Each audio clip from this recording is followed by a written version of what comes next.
নমস্কার বন্ধুরা, aspirant study পয়েন্টের পক্ষ থেকে তোমাদের আরও একবার স্বাগত জানাই। আশা করি তোমরা সবাই ভালো আছো। আজকের আমি চলে এসেছি আরও একটা নতুন চাকরির খবর নিয়ে। এফসিআই অর্থাৎ ফুড কর্পোরেশন অফ ইন্ডিয়ার তরফ থেকে 2024-এ বিভিন্ন পদে নিয়োগ করা হচ্ছে। টোটাল সব পদ মিলিয়ে 4233টি শূন্য পদে কিন্তু 2024-এ নিয়োগ হচ্ছে এফসিআই তরফ থেকে, অর্থাৎ ফুড কর্পোরেশন অফ ইন্ডিয়ার তরফ থেকে। এই নিয়োগের জন্য বয়সসীমা কী রয়েছে, বেতন কী থাকছে এবং নিয়োগ পদ্ধতি কী রয়েছে, কিভাবে তোমরা আবেদন সম্পূর্ণ করবে, কবে থেকে আবেদন শুরু হচ্ছে, বিস্তারিত আমি ভিডিওতে আলোচনা করব। অবশ্যই তোমরা ভিডিওটা স্কিপ না করে শেষ অবধি দেখবে। আর সেই সাথে সমস্ত রকমের সরকারি বেসরকারি চাকরির আপডেট সবার প্রথমে পাওয়ার জন্য চ্যানেলটাকে এখনই সাবস্ক্রাইব করে নাও আর পাশে থাকা বেল আইকনটা ক্লিক করে নাও লেটেস্ট ভিডিও সবার প্রথমে দেখার জন্য। তো চলো নিয়োগের বিস্তারিতটা আমি তোমাদের সাথে আলোচনা করছি। এখানে দেখতে পাচ্ছ food corporation India requirement 2024। The food corporation of India is set to release the official notification for 4233 job opening in 2024। FCI তরফ থেকে অফিসিয়াল নোটিশ রিলিজ করা হবে 4233টি শূন্য পদে 2024-এ। Notification will be include all necessary details, যেমন আজকের ভিডিওতে আমি তোমাদের সাথে আলোচনা করবো এলিজিবিলিটি ক্রাইটেরিয়া, মানে এই এফসিআই যে পদগুলো রয়েছে সেই পদের জন্য কী এলিজিবিলিটি লাগছে, অ্যাপ্লিকেশান প্রসেস, কীভাবে তোমরা আবেদন সম্পন্ন করবে, সিলেকশন প্রসিডিওর, নিয়োগ পদ্ধতি কী রয়েছে, বিস্তারিত আমি ভিডিওতে আলোচনা করব। অবশ্যই তোমরা ভিডিওটা দেখতে থাকো শেষ অবধি। অর্গানাইজেশনের নাম যেটা রয়েছে food corporation of India. Post various post, বিভিন্ন পদে নিয়োগ হচ্ছে। টোটাল সব পদ মিলিয়ে যে শূন্য পদ থাকছে 4233টি। অ্যাপ্লিকেশান মোড অনলাইনের মাধ্যমে আবেদন সম্পন্ন করতে হবে। Registration date to be notified, খুব শীঘ্রই কিন্তু আবেদন শুরু হবে, এপ্রিলের শেষে অথবা মে মাসে। সিলেকশন প্রসেস, প্রথমে তোমাদের অনলাইন টেস্ট হবে, তারপর হবে ইন্টারভিউ। এই দুটি স্টেজ থাকছে নিয়োগ পদ্ধতিতে, এর মাধ্যমেই কিন্তু নিয়োগটা হবে।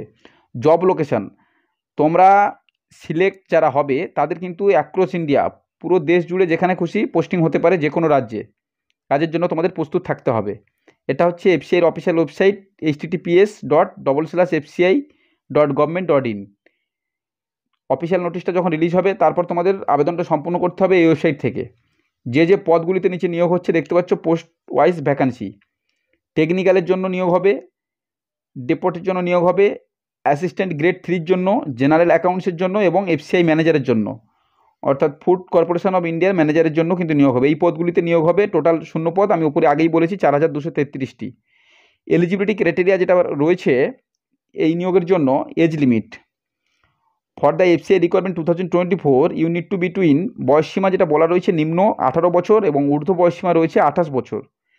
দেয়ার might be some age relaxation based on their rules, সরকারি নিয়ম অনুযায়ী বয়সের ছাড়ও রয়েছে, অর্থাৎ এসসি এসটির জন্য 5 বছরের বয়সের ছাড় থাকছে এবং আদার ব্যাকওয়ার্ড ক্লাসেস অর্থাৎ ওবিসি ক্যাটাগরির জন্য থাকছে 3 বছরের বয়সের ছাড়।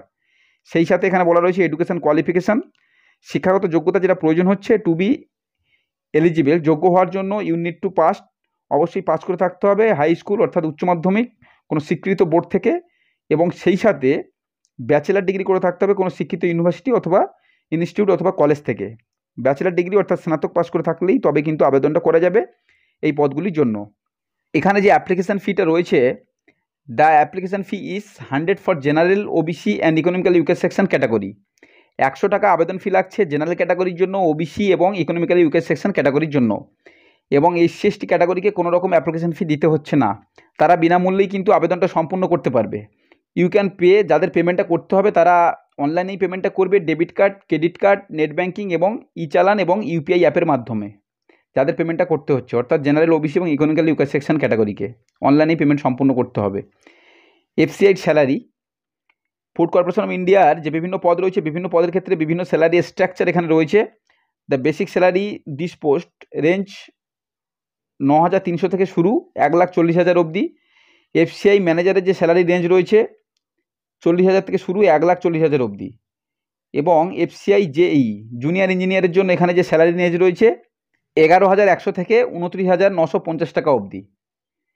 হাউ টু অ্যাপ্লাই, কীভাবে তোমরা আবেদনটা সম্পন্ন করবে, এখানে স্টেপ দেওয়া রয়েছে 1-2 করে। ভিজিট দ্য অফিসিয়াল ওয়েবসাইট, এফসিআইয়ের অফিসিয়াল ওয়েবসাইটে যেতে হবে first. Read the notification in the notification bar, go requirement option, requirement অপশানে যাওয়ার পর মেনুতে যাওয়ার পর তোমরা অ্যাপ্লাই অনলাইন একটা অপশান পেয়ে যাবে, ওখানে তোমাদের ক্লিক করতে হবে। ক্লিক করার পর registered by clicking on the registration button, registration button তোমরা পাবে। অ্যাপ্লাই অনলাইনে ক্লিক করার পর রেজিস্ট্রেশনটা তোমরা সম্পূর্ণ করবে। Log in and fill out the form, registration সম্পূর্ণর পর তোমাদের আবার লগ ইন করতে হবে। তোমরা যখন রেজিস্ট্রেশনটা করবে তোমাদের বেসিক ডিটেলস তোমাদের ফিল করতে হবে, যেমন তোমাদের নাম, তোমাদের বাবার নাম, মার নাম, তোমাদের ইমেল আইডি এবং অ্যাক্টিভ মোবাইল নাম্বার দিয়ে রেজিস্ট্রেশন সম্পূর্ণ করবে। রেজিস্ট্রেশনটা যখন তোমরা কমপ্লিট করবে তোমাদের রেজিস্টার্ড ইমেল আইডি এবং ফোন নম্বরে একটা আইডি পাসওয়ার্ড দিয়ে দেওয়া হবে, সেটা দিয়ে লগ ইন করতে হবে। পুনরায় লগ ইন করে তারপর কিন্তু ফর্মটা সাবমিট করতে হবে। এবং পরে যে ফর্মটা সাবমিট করবে সেখানে যে ডকুমেন্টস তোমাদের দিতে হবে, আপলোড ইওর ফটো, সিগনেচার তোমাদের কিন্তু আপলোডটা করতে হবে। রিসেন্ট পাসপোর্ট সাইজের ছবি, সিগনেচারটা যেন ক্যাপিটাল লেটারে না হয়, এবং লেফট থাম্ব ইমপ্রেশন, ডিক্লারেশন, যেগুলো তোমাদের আপলোড করতে হবে অনলাইনে ফর্ম ফিল আপের সময়। তারপর তোমাদের সাবমিট করতে হবে। সাবমিটের পর online payment and print out the form, তোমাদের শেষে অনলাইন পেমেন্টটা করতে হবে। তারপরে তোমরা যে আবেদনটা করেছো তার অ্যাপ্লিকেশান আইডিটা প্রিন্ট আউট করে নেবে। তো এটাই ছিল আবেদনের প্রসেস। নোটিফিকেশান এখনও আসেনি, এপ্রিলে এই নোটিফিকেশান আসতে চলেছে, খুব তাড়াতাড়ি নোটিফিকেশানটা আসছে। এফসিআই রিকোয়ারমেন্ট 2024-এর জন্য যথেষ্ট শূন্যপদ এখানে রয়েছে, 4233টি শূন্যপদ। আবেদন করতে গেলে আমি বললাম কী কী এলিজিবিলিটি ক্রাইটেরিয়া লাগছে বয়স এবং শিক্ষাগত যোগ্যতার দিক থেকে। তো এটাই ছিল আজকের আপডেট। ভিডিওটা যদি তোমাদের ভালো লেগে থাকে অবশ্যই একটা লাইক করবে, সেই সাথে চ্যানেলটাকে এখনও সাবস্ক্রাইব না করলে এখনই সাবস্ক্রাইব করবে। আসবো পরের ভিডিওতে এরকম সরকারি বেসরকারি চাকরির আপডেট নিয়ে।